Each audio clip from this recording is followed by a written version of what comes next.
देवी सती के पिता दक्ष प्रजापति ने किया था यज्ञ का आयोजन। इसमें शिवजी और सती को नहीं बुलाया। ये बात सती को मालूम हुई तो वह बिना बुलाए ही पिता के यहाँ चली गईं। भगवान शिव से जुड़ी कई ऐसी कथाएं प्रचलित हैं जिनमें सुखी जीवन के सूत्र बताए गए हैं।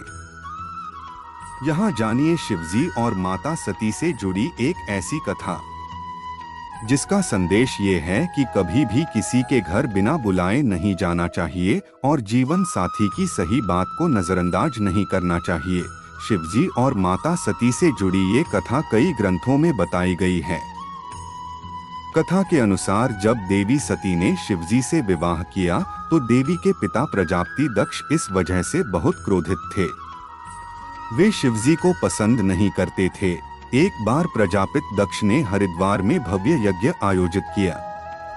इस यज्ञ में दक्ष ने सभी देवी देवताओं को आमंत्रित किया गया, लेकिन शिवसती को बुलाया नहीं। नारद मुनि ने ये बात माता सती को बताई कि उनके पिता दक्ष यज्ञ करवा रहे हैं। देवी सती इस यज्ञ में जाने के लिए तैयार हो गईं। शिवजी ने माता सती को समझाया कि बिना आमंत्रण हमें यज्ञ में नहीं जाना चाहिए, लेकिन शिवजी के समझाने पर भी वह नहीं मानी। शिवजी की सही बात को भी सती ने नजरअंदाज कर दिया और अपने पिता के यहाँ यज्ञ में चली गईं। जब सती यज्ञ स्थल पर पहुंची तो उन्हें मालूम हुआ कि यज्ञ में शिवजी के अतिरिक्त सभी देवी देवताओं को आमंत्रित किया गया है। ये देखकर सती ने पिता दक्ष से शिवजी को न बुलाने का कारण पूछा। दक्ष ने सती को जवाब देते हुए शिवजी का अपमान किया।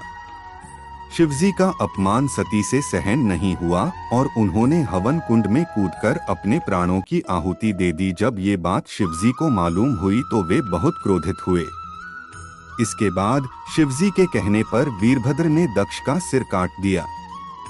इस कथा की सीख यह है कि पति पत्नी को एक दूसरे की सही सलाह को नजरअंदाज नहीं करना चाहिए, अन्यथा बड़ी परेशानियों का सामना करना पड़ सकता है।